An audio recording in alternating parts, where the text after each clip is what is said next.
Hello friends, welcome back after a long hiatus. I hope you all are safe and doing well. Today I am going to narrate a very special story. It's special on multiple accounts. Firstly, this is our first request that we have received on our work, and it has come from none other than my father. So thank you, Daddy, for your encouragement. Secondly, this is a story which has been written in my hometown, and to be more precise, Hazaribagh Central Jail. So that's where the story has been written. Today we are going to listen to a story called Mangar by Ram Briksha Venipuri. It's taken from a book titled Mati Ki Murte. मंगर, हट्टा कट्टा शरीर, कमर में भगवा, कंधे पर हल, हाथ में पैना और आगे आगे बैलों का जोड़ा। अपनी आवाज़ के हाथ से ही बैलों को भगाता और मेरे खेत की ओर सुबह सुबह जाता। जब से मुझे होश है मैंने मंगर को इसी रूप में देखा है, मुझे ऐसा लगता है। हाँ, मुझे याद आता है हल के बदले कभी कभी मुझे भी उसके कंधे पर चढ़ने का सौभाग्य मिल चुका है, लेकिन ऐसे मौके बहुत कम आए, क्योंकि ना जाने क्यों मंगर को बच्चों से वो स्वाभाविक स्नेह नहीं जो उसके जैसे लोगों में प्रायः देखा जाता है। उसे देखकर बच्चे भागते ही रहे हैं, और आज जब मंगर अशक्य जर्जर हो चुका है तो मानो उसका बदला चुकाने अपनी छोटी छोटी छड़ियों से उसे छेड़कर भागते हैं, और जब वह झल्लाकर उन्हें मारने के लिए अपनी बुढ़ापे की लकुटियाँ खोजता या खींचकर गालियाँ बकने लगता तो वे खिलखिला पड़ते और मुँह चिढ़ाने लगते। बच्चों से उसकी ऐसी उदासीनता क्यों हुई? शायद इसलिए तो नहीं कि उसे जो एक ही बच्चा नसीब हुआ वह कमाऊ पूत बनने से पहले ही उसे दगा देकर चल बसा, और जो उसकी एक बच्ची थी सो लुल्ली, और जिसकी शादी में उसने इतनी दरियादिली दिखलाई, लेकिन एक बार मुसीबत काटने उसके दरवाजे पर पहुंचा तो दामाद ने ऐसी बेरुखी दिखाई कि मंगर का स्वाभिमान वहां से उसे ज़बरदस्ती भगा लाया। मंगर का स्वाभिमान? आप कहेंगे गरीबों में भी स्वाभिमान, लेकिन मंगर में यह खूबी भी थी। मंगर ने किसी की बात कभी बर्दाश्त नहीं की, और शायद अपने से बड़ा किसी को मन से कभी माना भी नहीं। मंगर मेरे बाबा का अदब करता था, शायद उनके बुढ़ापे के कारण। सुना है मेरे बाबूजी को वो बहुत चाहता था, शायद उनके नेक स्वभाव के कारण, किंतु मेरे चाचाओं को तो उसने हमेशा अपनी बराबरी का ही समझा है, और मुझे तो वो कल तक तू कहकर ही पुकारता रहा। इसी की मजाल जो मंगर को बदजुबान कह दे। आप बोलेंगे ऐसा क्यों? इसका कारण मंगर का यह हट्टा कट्टा शरीर और उससे भी अधिक उसका सख्त कमाऊपन, जिसमें ईमानदारी ने 4 चांद लगा दिए थे। जितनी देर में लोगों का हल 10 बीघा खेत जोतता, मंगर 15 बीघा जोत लेता, और वह भी ऐसा महीन जोतता कि पहली बार में ही सिराऊ मिलना मुश्किल। मंगर को यह बताने की भी ज़रूरत नहीं कि कल किस खेत में हल जाएगा। वह शाम को ही सारे खेतों की आर घूम आता, और जिसकी ताक होती वहाँ हल लिए सुबह सुबह पहुँच जाता। जुताई के वक्त किसी के देख रेख की भी ज़रूरत नहीं थी। ऐसे ही रखवाली चाहे हरी फसल की हो या सूखी पिसहन की, खलिहान में चाहे बोझों की सील हो या अनाज की रास, मंगर पर सब छोड़कर निश्चिंत सोया जा सकता था। दूसरा ऐसा जन कहाँ मिलेगा, और फिर क्यों ना उसकी कद्र की जाए। मेरे बाबा कहते थे, मंगर हलवाहा नहीं स्वांग है। वह अपने स्वांग की तरह कभी कभी रूठ भी जाता, और जब तब लोगों को झिड़क भी देता। उसकी झिड़क सबकी सिर आँखों पर, उसका रूठना और उसकी मनौती होती। कभी कभी बातें कुछ बढ़ भी जाती थी। एक दिन काफ़ी कहा सुनी हो गई। दूसरी सुबह मंगर हल लेने नहीं आया, इधर से बुलाहट भी नहीं गई। रुपए हैं तो हलवाहे भी होंगे, कोई नया हलवाहा लेकर जोता गया।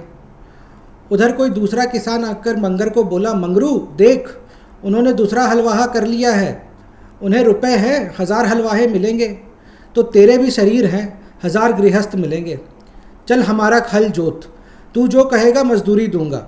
लेकिन मेरा ये जो सिर दर्द कर रहा है, मंगर ने ऐसा जवाब दिया, और इसका ये सिरदर्द तब तक बना रहा जब तक झक मारकर मेरे चाचा जी उसे बुलाने नहीं गए, क्योंकि 4 ही दिनों में मालूम हो गया था कि मंगर क्या है। बैलों के कंधे छिल गए, उनके पैर में फार लगाएं, खेत में हल तो चला, लेकिन ना ढेला हुआ और ना मिट्टी मिली। और फिर खेत पर बैठे दिन भर हलवाहों को ठुकरी देते रहिए, तब कहीं जाकर 10 बीघा ज़मीन जूतेंगे। मंगर के बिना काम चलने वाला नहीं था। चाचा जी उसके दरवाजे पे खड़े हैं। मंगर भीतर घर में बैठा है। मंगर की अर्धांगिनी भकोलिया ने कहा, अरे मालिक खड़े हैं, जाओ मान जाओ। कह दे मेरा सिर दर्द हो रहा है, मंगर ने चाचा जी को सुनाकर कहा। मालिक जरा इनके सर पर मालकिन से तेल दिला दीजिएगा, भकोलिया हंसती हुई बोली। तू भी मुझसे दिल लगी करती है, मंगर के स्वर में नाराज़गी थी। मंगर चलो आपस में कुछ भी हो, माफ़ करो, चाचा जी के स्वर में आरजू मिन्नत थी। जाइए उसी से जुतवाइए जिससे 4 दिन जुतवाया है, मुझे ले जाकर क्या होगा, आधी रोटी की बचत भी तो होती होगी। यूं ही नोक झोंक मान मनोवल और फिर मंगल अपना हलवाही पैना हाथ में लिए आगे आगे और चाचा जी पीछे पीछे। यह आधी रोटी का बचत क्या, इसे समझा आपने? जहाँ गांव भर में हलवाहों को रोटी 1 रोटी मिलती, मंगर के लिए 1.5 रोटी जाती। वह भी रोटी सू अन्न की हो और अच्छी तरह से पकी हो, और उस पर कोई तरकारी भी ज़रूर हो, क्योंकि मंगर किसी का कच्चा नमक नहीं खाता। मंगर की ये सभी शर्तें पूरी होती थी। लेकिन यह 1.5 रोटी वो खुद खाता, ऐसा आप नहीं समझे। क्या वह अपनी अर्धांगिनी के लिए लाता था? नहीं, आधी के 2 टुकड़े कर दोनों बैलों को खिला देता। यूं यह आधी रोटी फिर मेरे ही घर आ जाती। लेकिन इसमें कोई काट कपट नहीं हो सकती थी। महादेव मुंह ताके और मैं खाऊं, यह कैसे होगा? मंगर के लिए ये बैल नहीं, साक्षात महादेव थे। एक आध बार बात बहुत बढ़ गई तो मंगर मेरा गांव छोड़कर चला गया। लेकिन गांव में रहते उसने किसी दूसरे का हाथ नहीं पकड़ा। दूसरे गांव में भी वह जम ना सका। तब तीसरा गांव देखा और अंत में मारा मारा फिर मेरे गांव लौटा। शायद मेरे घर जैसा कद्रदान उसे कहीं मिला ही नहीं। मंगर का स्वभाव रूखा है, किसी से लल्लो चप्पो नहीं, कोई लाई लपटनाई नहीं। 2 टुक बातें और 4 टुक व्यवहार। तो भी ना जाने क्यों मंगर मुझे शुरू से ही स्नेह की नज़र से देखता था। शायद इसलिए कि मेरे बाबूजी उसे बहुत मानते थे। अब भी कहता है, मालिक ये हमारे मंझले बाबू क्या मरे, मेरी तो तकदीर ही फूट गई। और शायद इसलिए भी कि मैं बचपन से ही टूअर हूँ। माँ मर गई, पिताजी चल बसे, तभी तो उसने अपना पवित्र कंधा मुझे दिया। और जब कुछ बड़ा हुआ और मैं ननिहाल आने जाने लगा तो याद आता है मंगर ही मुझे वहाँ पहुँचाता था। मैं एक छठी घोड़ी पर सवार और मंगर सिर पर सौगात की चीज़ें लिए और मेरी किताब लिए घोड़ी की लगाम पकड़े आगे आगे। जहाँ नीच ऊंच ज़मीन होती, कहीं मैं घोड़ी से गिर ना जाऊं, बगल में आकर एक हाथ से मुझे पकड़ भी लेता था। उसके बलिष्ठ हाथों के कोमल स्पर्श का अनुभव आज भी कर रहा हूँ। ज्यों ज्यों बड़ा होता गया मेरा घर से संबंध टूटता गया। बकौल मंगर मैं तो अपने ही घर में मेहमान बन गया। लेकिन जब जब 2-4 दिन के लिए घर जाता तो मंगर को उसी रूप में और उसी पेशे में देखा करता। कपड़ों से मंगर को परहेज रहा है। हर वक्त कमर में भगवा ही लपेटे रहता। उसे धोतियाँ तो कई मिली हैं। मेरी शादी में मंगर के लिए एक नया कुर्ता भी बना था। लेकिन धोतियाँ हमेशा उसके सिर का श्रृंगार ही रही हैं, जिन्हें वह मुरेठे की तरह लपेटे रहता। और कुर्ता जब कभी मेरी कमेटी में कहीं संदेश लेकर जाता तो उसका देह ढकता। यूँ साधारणतः वह हमेशा नंग धड़ंग ही रहता। और आज एक कलाकार की दृष्टि से कहता हूँ कि मंगर को एक खूबसूरत शरीर मिला है। काला कलूटा फिर भी खूबसूरत। मंगर का वह काला कलूटा शरीर प्रकृति का एक उत्कृष्ट नमूना था। लगातार की मेहनत ने उसकी मांसपेशियों को स्वाभाविक ढंग से उभार रखा था। पहलवानों की तरह उनमें अस्वाभाविक उभार नहीं आई थी। जांघें, छाती, भुजाएं, सब में जहाँ जितनी जैसी गढ़न और उभार चाहिए, बस उतनी ही। ना कहीं मांस का लोथा और ना कहीं सूखी काठ। एक सुडौल शरीर का स्वाभाविक ढंग से रखा एक साधारण सा सिर। लेकिन आज ना वह देवी रही और ना वह कड़ाई रहा। मंगर वह नहीं रहा जो कभी था। गरीबी को वह अपने अक्खड़पन से हमेशा धता बताए रहा, लेकिन उम्र के प्रहारों से वह बच ना सका।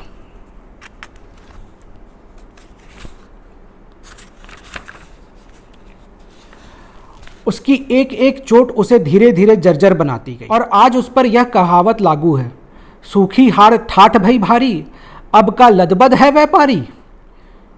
उसके शरीर की मांस और मांसपेशियां तक ही नहीं गिल गई, उसकी हड्डियां तक सूख गई हैं। आज का उसका यह शरीर उसके पुराने शरीर का व्यंग्य चित्र मात्र भर रह गया है। बुढ़ापे के प्रहारों के लिए जो ढाल का काम करती, उस चीज़ का संग्रह तो मंगर ने कभी किया ही नहीं। आज खाए और कल को झक्के, ताको गोरख ना रखे का उपासक यह मंगर संग्रह का तो हमेशा दुश्मन ही रहा। कोई संतान भी तो नहीं रही जो बुढ़ापे में उसकी लाठी बनती। उम्र ने इस निरस्त्र कवचहीन योद्धा पर वो सभी तीर छोड़े जो उसके तरकश में थे। मंगर बुढ़ापे के कारण हल चलाने योग्य नहीं रह गया, तो कुछ दिनों तक उसे कुछ फुटकर काम लिए गए, लेकिन वह भी ज़्यादा दिनों तक नहीं चल सका। अब एक ही उपाय रह गया था कि उसे पेंशन मिले। हाँ, पेंशन। लेकिन हलवाहों यानी कि अन्नदाताओं को पेंशन, ये हमारे अभागे देश में कहाँ व्यवस्था है।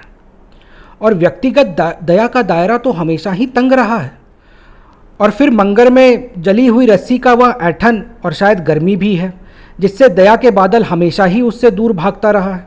दया का बादल चाहता है अच्छे वचनों की शीतल सतह, और मंगर के शब्दकोश में तो सर्वथा उनका अभाव ही समझिए।